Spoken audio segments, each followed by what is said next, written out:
Live, local, late breaking. This is Newswatch 12 this morning. Good morning. The time is 6:30 on July 31st. Welcome to Newswatch 12 this morning. I'm Carlos Murrieta. We're taking a live look out Gold Beach by Jerry Groves Jex. We first want to check in with Storm Tracker 12 meteorologist Sarah Kress for a look at our Thursday. And Sarah, can we expect a little bit of the same pattern as we saw yesterday? Definitely going to be expecting to see more thunderstorms again today. A bit more scattered areas east side and into Northern California. Didn't see too much action into the Rogue Valley yesterday, but starting off, we do have a red flag warning again for us from 2 p.m. to 8 p.m. tonight for Klamath Lake and Siskiyou counties, and even into eastern Jackson to account for the Cascades today. New fire starts will be likely, so we'll be keeping an eye out for that. But this morning, we are starting off on the calmer side.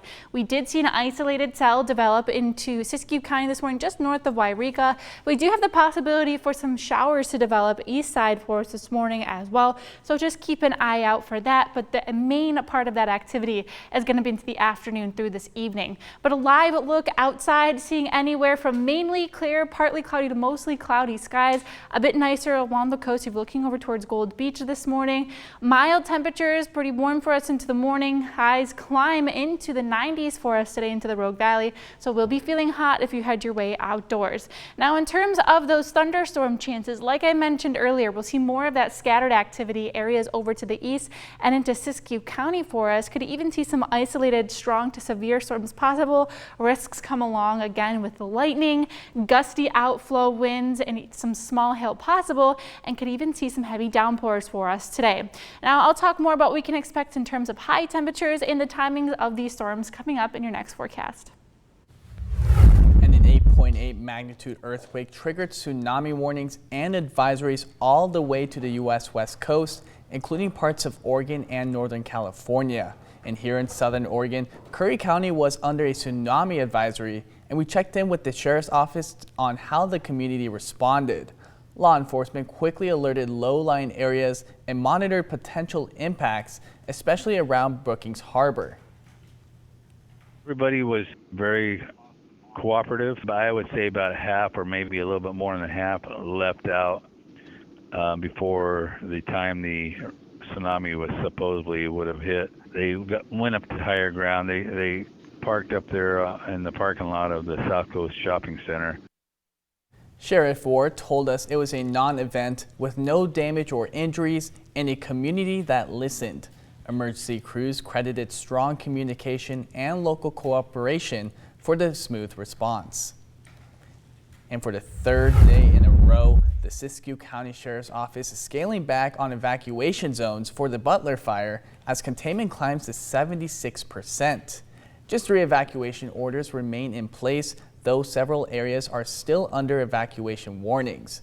The fire is burning close to 22,000 acres this morning, and incident management says crews are not only focused on fire suppression, but also on land recovery efforts.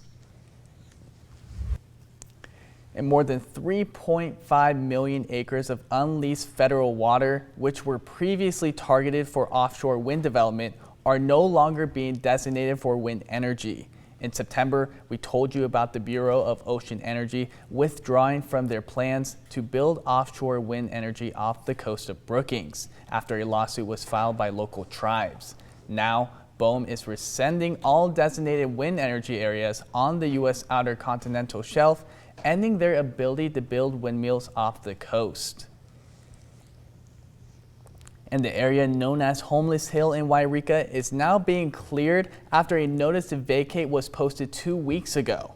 We told you about the city of Wairika enforcing their public camping regulations, and the city has now started clearing the encampment, which will continue for 30 days or until it's cleared.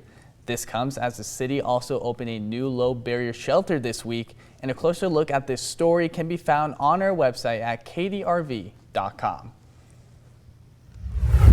Southern Oregon University is bracing for millions of dollars in funding cuts, and SOU's president requested to take a pay cut in response. Newswatch 12's Oscar Rodriguez shows how the Board of Trustees voted in response. We can have dozens of people who lose their positions here, and that tragedy obviously it makes the local news, but it doesn't make it statewide. But if you affect the president's salary, now it's a headline in the Oregonian. On June 20th, SOU board approved a budget that required the administration to remove $5 million from the budget to deal with a structural deficit within it. With these financial problems, president of the university, Rick Bailey, has personally requested to reduce his annual salary by 20%. There was a board of trustees meeting for SOU, and the only item on the agenda was the president's request to reduce his salary. I asked SOU students before the meeting started on what they thought of the President Bailey's actions. Hearing that he's taking a reduced salary like that is, it's impressive. It shows that he's taking a step for himself. At the end of the meeting, the Board of Trustees came up with a unanimous decision and agreed to reduce President Bailey's salary. Although the board approved the President Bailey's reduced salary, it won't start till August 1st. Shows his leadership and is one in which I'm not sure every leader of a university would be willing to do. As well, Bailey requested to hold any salary increases in this current year. A variety of factors are affecting the university's financial problems, from the lack of support at state and federal level, as well the decline from enrollment this year. SOU's upcoming fall class is projected to be 9% lower compared to last year, leaving students worried about the future of their school. That's definitely a big number, and it's exactly what kind of we don't need. Like, if this trend continues, it's kind of hard to say, like 10 years down the line, where it's going to be. SOU will have a budget plan on how to deal with the budget cuts. From Ashland, I'm Oscar Rodriguez. And along with that budget plan, a campus conversation with President Bailey is also scheduled for tomorrow. And new this morning, former Vice President Kamala Harris will not run for California governor next year, leaving the possibility that she could go for a third run for the White House in 2028. Harris's decision extends a guessing game about her political future that started after she lost last year's presidential election to now President Donald Trump. She has not ruled out another run for president, and it's not known when she will make that decision. The 2028 presidential contest is expected to attract a large field, which could potentially include California Governor Gavin Newsom. And on to a crime alert. Dustin Ray Brown of Siskiyou County is accused of committing lewd and lascivious acts involving minors under the age of 16, as well as sexual battery. Detectives say Brown may have come into contact with the victims through local AG programs like Future Farmers of America and livestock sales at the county fair. They also believe he may have exploited work relationships. Investigators are urging potential victims, especially young women ages 18 to 21 or children who may have been groomed, to come forward. Anyone with information is asked to contact the Siskiyou County Sheriff's Office or District Attorney's Office, and those numbers are on your screen, and all identities will be protected. Emerald Technologies is home to aerospace and medical device operations that are used all over the country and has a home base right here in Medford.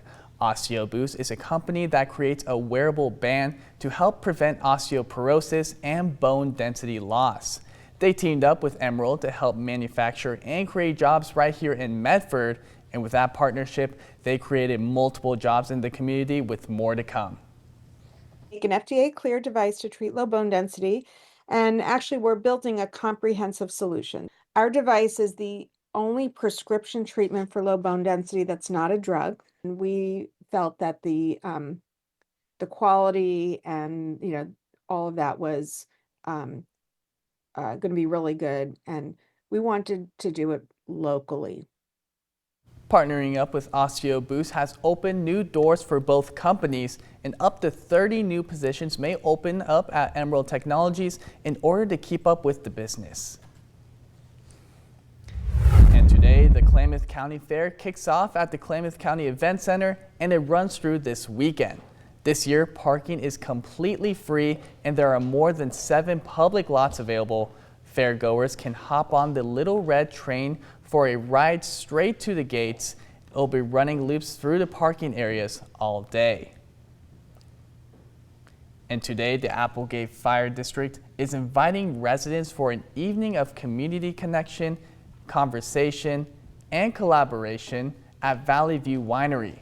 Starting at 5 p.m., have the chance to connect with the fire district and other community members in the area. A guest speaker from Pacific Power will also be in attendance.